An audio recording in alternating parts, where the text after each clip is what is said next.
In Colombia, the Institute for the Study and Development of Peace, Indepaz, denounced on Saturday a new massacre in the Atlántico department.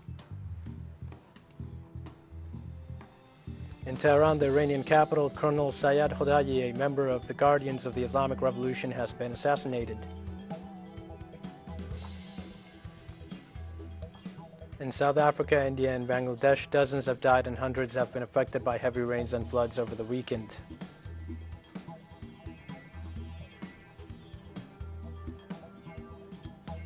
Hi, this is From the South. I am your news anchor, Diego Martin, from the Telesur studios in Havana. We begin with the news. In Colombia, the Institute for Study and Development of Peace, Indepaz, had denounced on Saturday a new massacre in the Atlántico department. According to the organization, the massacre occurred in the sector of Barranquilla known as San Jose. The victims were identified as Robinson Enrique del Alba, 37 years old, Edwin Guillermo Sandoval, 39 years old, and Juan Carlos Mojica, 24 years old. They were shot by unknown men on a motorcycle. Authorities also reported that one man who was injured in the encounter remains hospitalized in serious condition. According to the latest report issued by Indepaz, this would be the 42nd massacre so far this year. In that same period, 76 social leaders and 21 former combatants have also been killed.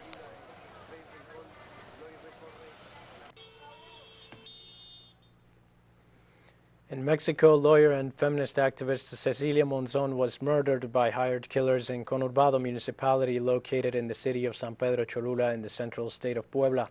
According to local sources, the incident took place on Saturday at around 10 a.m. local time. Monzon died inside her vehicle after being shot while driving on Camino Real Street to Momoxpan. According to the first versions, this was a direct attack as the lawyer was chased from the ecological highway by two men who were traveling on a motorcycle. Monzon was an advocate for the abolition of abortion, among other women's rights in Puebla. She was also an expert in public service with a strong gender perspective, a reason why she handled many cases of women victims of abuse, domestic violence, and fights over custody or child support.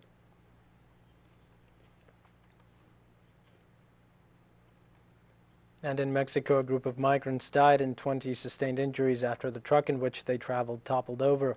Police sources indicate the event transpired at 11:30 p.m. Saturday local time in the community of Yalchitom, municipality of Chamula, state of Chiapas. The cause of the accident is still being looked into. The number of fatal victims is also yet to be determined. For now, workers of the state's Attorney General's office continue with their efforts to gather information concerning the diseased and the injured.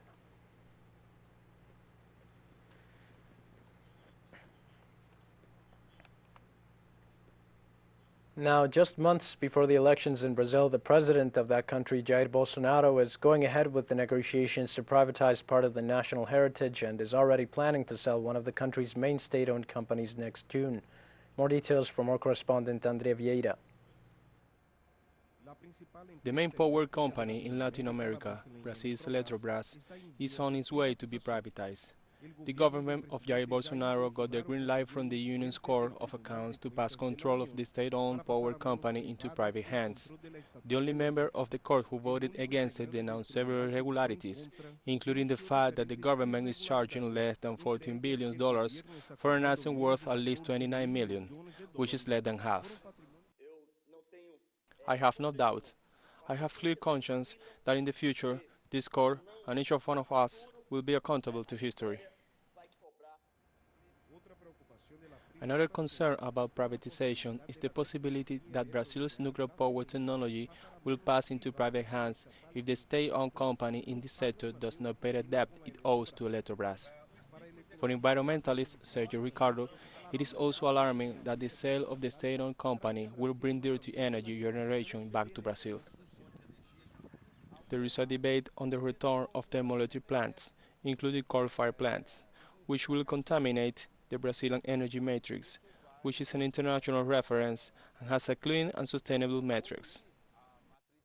In the last 10 years, the electricity bill in Brazil rose 82%, according to the National Electricity Agency. Between 2019 and 2021, during the government of Jair Bolsonaro, the rate rose 35%. 3 years ago, we paid around 200 to 250 reales, and today we pay around 650 to 700 reales, with the same consumption at home as we had 3 years ago, and today the price is very high. A very big difference, huge difference. It is expensive, but it can get worse. In the next few months, the electricity bill will go up about 80%, and in the medium and long term, it will go up even more with privatization. We do not know what kind of tariffs those who buy Electrobras will choose to define the price, as happened in Rio de Janeiro. The population suffers the consequences of paying those prices, and for me, it is something negative. First of all, because I am not in favor of privatization. It affects very much the structure of society. Jair Bolsonaro's main adversary in the elections, former President Lula, warns that the sale of the Electrobras is not a good deal, and that the buyer will have to negotiate with the Workers' Party if the left returns to the presidency of Brazil. Bolsonaro's government plans for next June the sale of the shares. André Vieira e Sebastião Soto, Telesur, Brasil. The World Health Organization is holding its 75th annual assembly with the challenge of ending the state of emergency in which it has been working on since the beginning of the COVID-19 pandemic and taking on new post-pandemic challenges. The WHO's annual assembly is focused on mechanisms to try to avoid a similar crisis to the one brought on by the COVID-19 pandemic. Other key issues on the agenda are a global strategy on food security, tuberculosis research, strengthening response to health emergencies, and agreeing on a roadmap for the 2023-2030 period, which will include a cross-sector project on epilepsy and other neurological disorders. The president of Kenya, Uhuru Kenyatta, whose country is a member of the WHO Executive Board, spoke during the assembly, calling on the peoples of the world to work together to be able to overcome possible new pandemics. I say all this to emphasize that we are one people, interconnected, and with a shared future. No country is immune, and no country, however well-resourced, can do this alone. We must therefore foster greater cooperation and collaboration to find lasting solutions to the challenges facing our generation.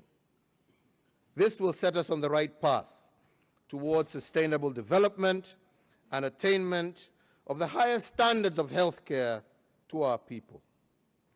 Nationalism, fragmentation, discrimination, exploitation are not the ingredients for the world we want for tomorrow.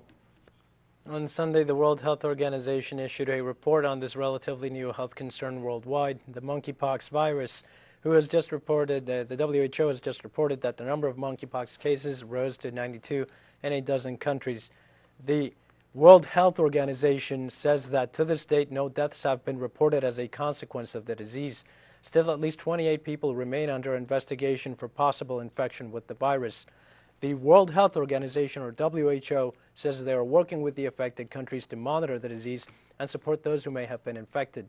The countries with reported cases this past week are Germany, Spain, Italy, France, Belgium, Sweden, United Kingdom, United States, Canada, Australia, and Portugal, the latter having the most cases.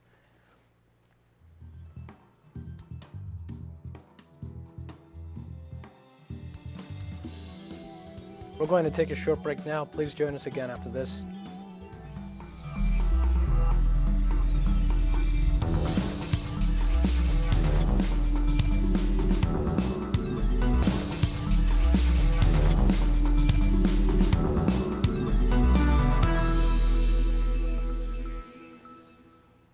Hi, and welcome back to From the South. On Sunday in Iran, Colonel Sayad Jodayi, commander of the Corps of the Guardians of the Islamic Revolution, was assassinated. According to local media, Sayad Jodayi was assassinated in the capital, Tehran, by two men on a motorcycle as he was about to go inside his residence. Sources reported that the incident took place at around 4 p.m. local time and that gunmen fired 5 shots at Sayad, killing him with 1 shot to the head. After the murder, the president of Tehran's Court of Justice, Ali Al-Aqsi, ordered Tehran's public prosecutor to accelerate efforts to identify and arrest those responsible for this criminal act.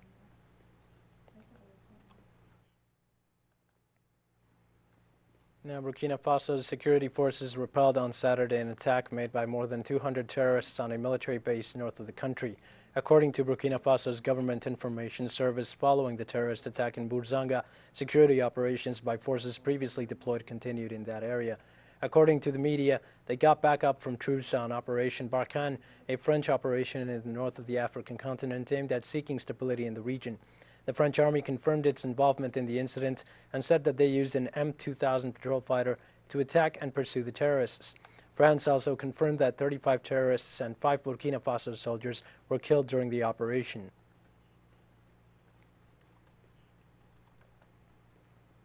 In Greece, the Coast Guard reported on Sunday the rescue of 21 migrants near the shoreline of the island of Rhodes. According to local media, the search for the migrants began after one of them called emergency services for help. The operation was carried out under adverse weather conditions. The Coast Guard confirmed that the search for the 21 migrants who traveled in an inflatable raft across the Aegean Sea was single-handedly coordinated by one sole search and rescue center. Coast Guard authorities also informed that all rescued migrants were taken on board several vessels headed to the island of Rhodes.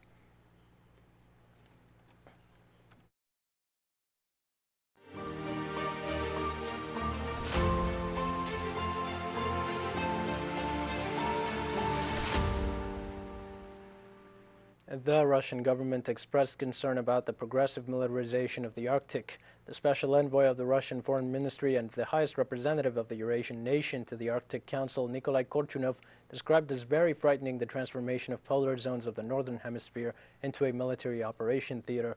Korchunov also noted an increase in military activity as well as an internationalization of this activity in high latitudes. The diplomat remarked that the neutral policy stance of Finland and Sweden had long helped to preserve peace and stability in the polar areas. Korchunov's statements come after Finland and Sweden submitted their formal application to join the North Atlantic Treaty Organization on Wednesday.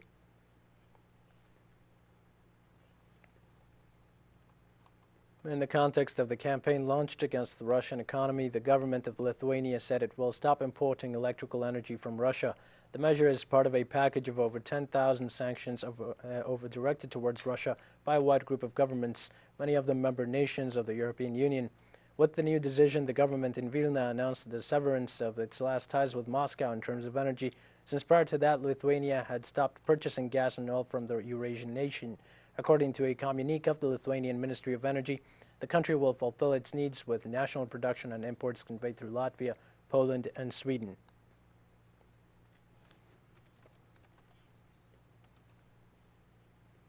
The president of Serbia, Aleksandar Vučić, affirmed that as long as he can, his country will avoid aligning with Western sanctions against Russia for its military operation in Ukraine.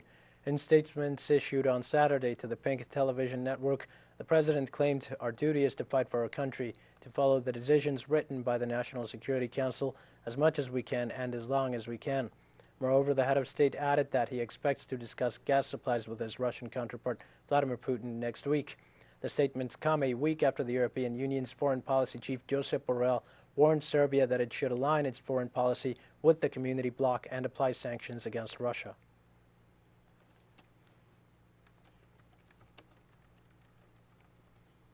In Ukraine, President Volodymyr Zelensky welcomed his Polish counterpart Andrzej Duda, who offered his support to the Ukrainian government in a speech at the Supreme Court.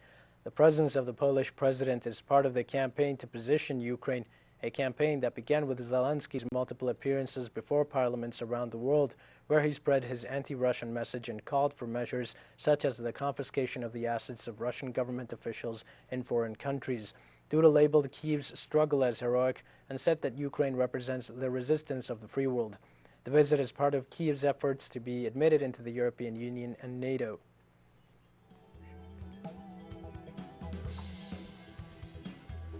We have more news coming up after this final short break. Please stay with us.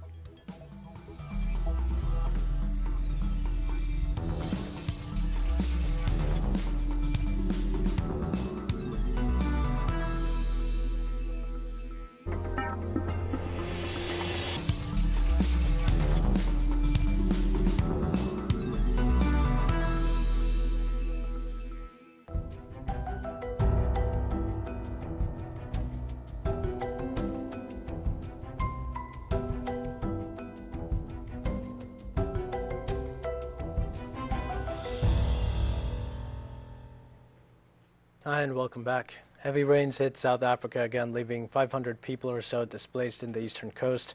According to the authorities, new floods have again damaged infrastructure, roads, bridges, and buildings. Most of the damage occurred mainly in the metropolitan area of Durban, capital of the KwaZulu-Natal province. So far, there have been no reports of fatalities nor of any injured. In view of the situation, the authorities have set up 82 shelters and have evacuated elderly people from several affected areas. Police, firefighters, and rescue workers have been deployed to the affected areas to provide support to the residents, for the weather forecast indicates heavy rains will continue throughout Monday.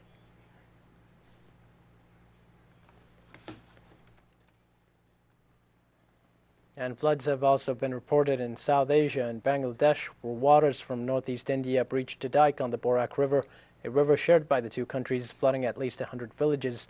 According to officials from the Bangladesh State Flood Forecasting and Warning Center, the water overflowed about 70% of the Sylhet district, the largest city in the region, and about 60% of the Sunamganj district. These floods in northeastern Bangladesh, considered the worst in nearly 2 decades, have killed at least 10 people. Rescuers are still struggling to help millions of people in the areas that have been cut off.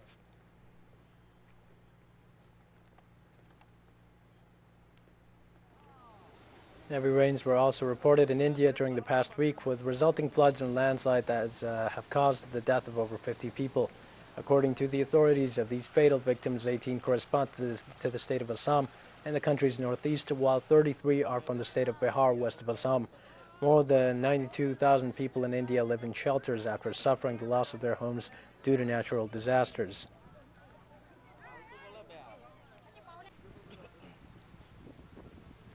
In Ethiopia, severe drought affects food security for over 5 million people. Reports from the United Nations Office for the Coordination of Humanitarian Affairs, known as OCHA, informs that between 5 and 6.5 million people suffer from severe food insecurity due to arid conditions in the country.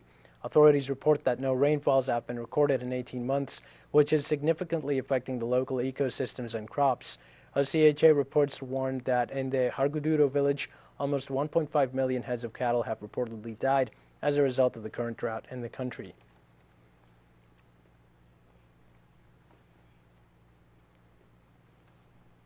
And in Cuba, with the attendance of President Miguel Diaz-Canel, ends this Sunday the popular exercise Meteoro 2022, an event aimed at reducing the risks of natural, technological, and sanitary disasters in the largest of the Antilles, or West Indies.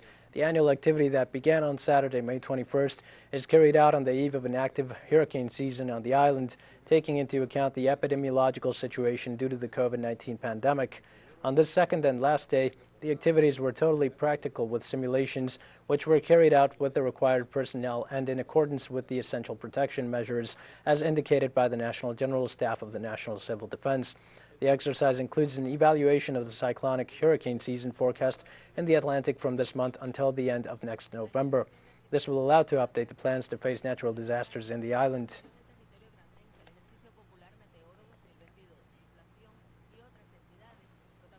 In Syria, United Nations Special Envoy Geir Peterson welcomed a general amnesty set to free thousands of Syrians convicted on terrorism charges following a meeting with Syria's Foreign Minister Faisal Mekdad.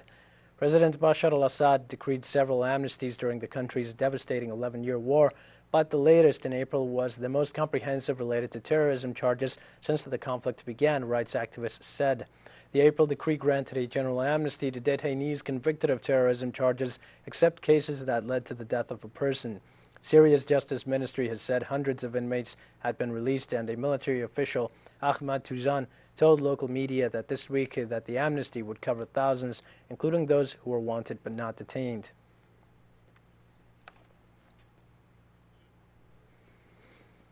Afghanistan's Taliban rulers on Sunday began enforcing an order requiring all female TV news anchors in the country to cover their faces while on air. The move is part of a hardline shift drawing condemnation from rights activists. After the order was announced on Thursday, only a handful of news outlets complied. But on Sunday, most female anchors were seen with their faces covered after the Taliban's so-called Vice and Virtue Ministry began enforcing the decree. The Information and Culture Ministry previously announced that the policy was final and non-negotiable. Earlier this month, the Taliban ordered all women in public to wear head-to-toe clothing that leaves only their eyes visible. The decree said women should leave the home only when necessary and that male relatives would face punishment for women's dress code violations, starting with a summon and escalating to court hearings and jail time.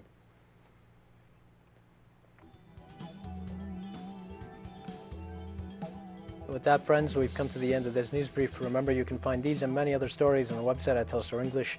You can also join us on social media for all the latest news. We're on Facebook, Twitter, Instagram, and Telegram. For Telestar English, I'm Diego Martin. Thank you for watching.